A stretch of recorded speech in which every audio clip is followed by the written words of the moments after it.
वापस चालू करो। मैं हाँ कौशल अलिया में प्रेस उर्दू के चौथे पेपर के बारे में आपसे बात कर रही हूँ, जो कि के ज़बान के बारे में है।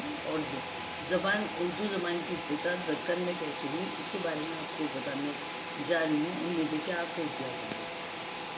दक्कन में मौजू है, दक्कन में उर्दू की इब्तिदा और इर्तिका कैसे हुआ, है ना।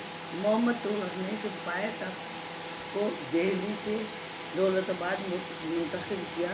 हालांकि पायतख्त दिल्ली से दौलताबाद मुंतकिल होना सियासी मसलहत की बिना पर था, लेकिन इससे उर्दू ज़बान की इब्तिदा दक्कन में शुरू हो गई। अलाउद्दीन खिलजी ने के ज़माने में दक्कन पर शिमाल हिंद के बादशाहों के हमले शुरू हो गए थे और आमद रफ्त का सिलसिला जारी रहा।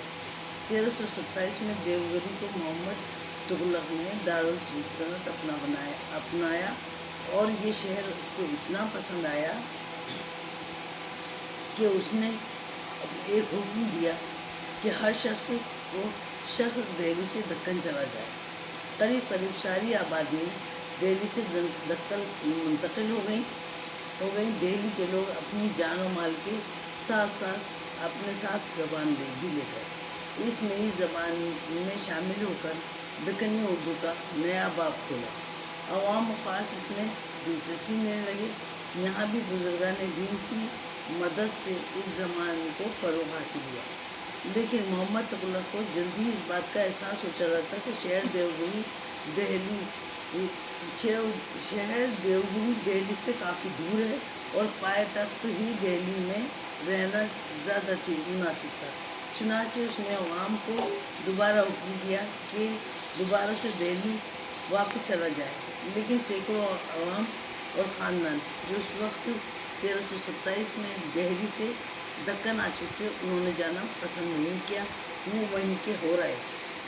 मोहम्मद तुगलक ने दक्कन के इंतज़ाम के लिए और सियासी अमूर की देखभाल के लिए अपना एक नुमाइंदा मुकर्रर किया और इस तरह ये ज़बान बुजुर्गान दीन और शुमाली हिंद के हिजरत करके आए हुए और वहाँ के अपने दक्कनी बाशिंदों के सबब दक्कनी उर्दू का नया बाब खुला। अवाम पास इसमें दिलचस्पी लेने लगे। बुजुर्गान दीन ने भी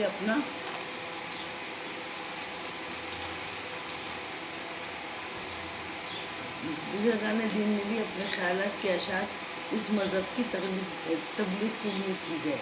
इस नई ज़बान में जिससे नई ज़बान को वो मकबूलियत हासिल हुई और वो सहारा मिल गया कि ये ज़बान यहाँ इस तेज़ी से बढ़ी के बावजूद इसके मुकाबले में बहुत बाद में आई थी, मगर वहाँ पर ज़्यादा से ज़्यादा कामयाब हुई।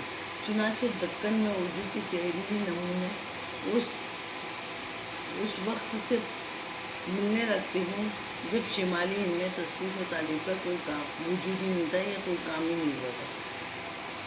ये दौर जो था वो बहमीनी दौर का ज़माना था। चुनांचे बंदा नवाज, गैसुद्रास और फिरोज